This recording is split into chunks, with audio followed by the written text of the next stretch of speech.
Hello and welcome to podcast.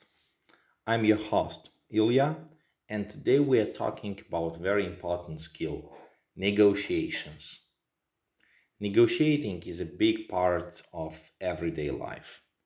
Whether you're buying a car, asking for a promotion at work, or even deciding where to have a dinner with your friends, negotiation skill can help you to get what you want. Today, we will cover some basic tips and phrases that you can use to become a better negotiator. So, let's get started. So, first of all, let's talk about what negotiation is.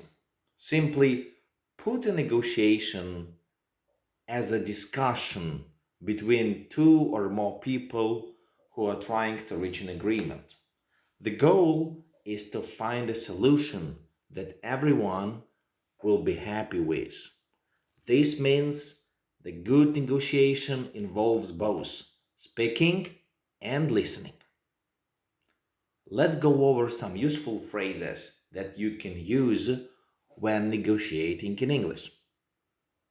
To start a negotiation, you might want to make a suggestion or an offer. Here are a few phrases you can use. How about? For example, how about we meet halfway on the price? Number two, would you consider would you consider giving me a discount if I buy two? Number three, I would like to propose. For example, I'd like to propose a payment plan. Now, once you have made an offer or a suggestion, the other person might agree, disagree, or make a counter offer. Let's look at some phrases for these situations. If you agree with the offer, you can say, that sounds good. I can agree to that. If you disagree with the offer, you can say, I'm afraid that doesn't work for me.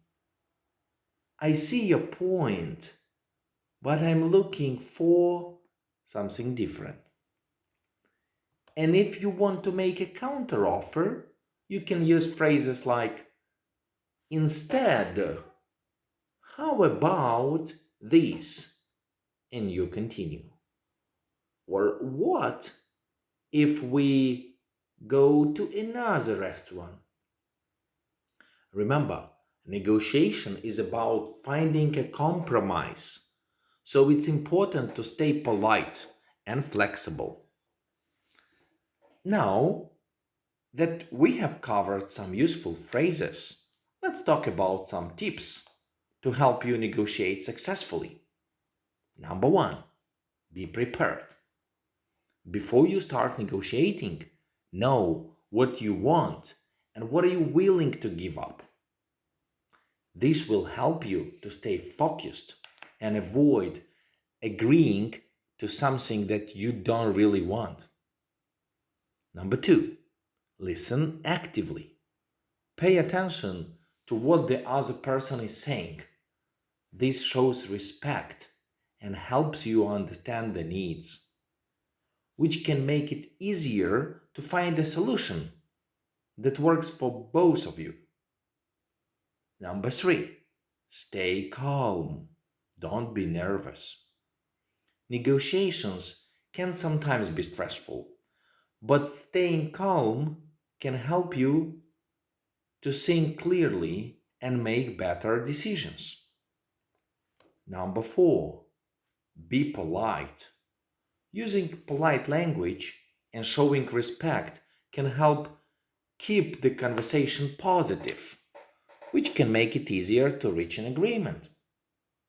And number five, be ready to compromise. Sometimes you may not exactly understand what you want.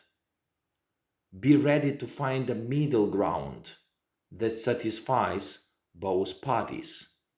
I mean, you and the person you are negotiating with. Let's try to simulate a short example of the negotiation. Imagine you are at the market. You want to buy a handmade necklace.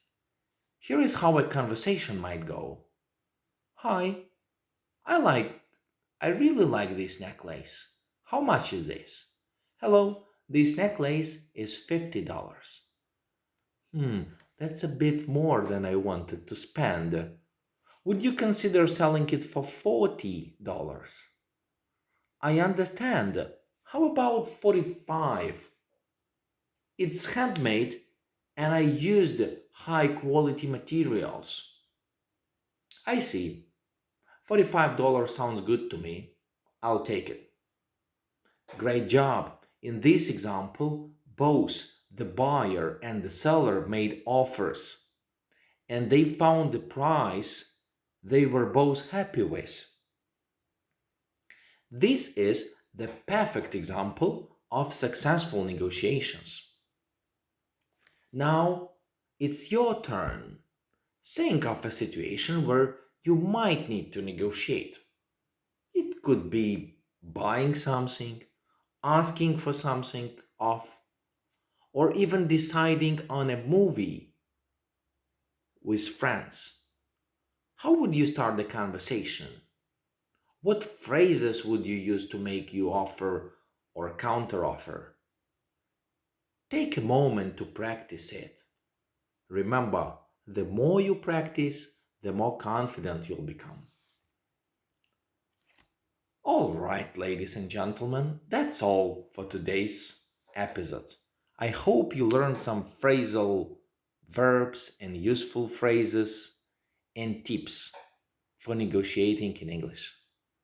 Remember that negotiation is the skill that gets better with practice. So don't be shy, don't be afraid to use these phrases in real life situations. Thanks for listening, and until the next time, keep practicing your English and become better.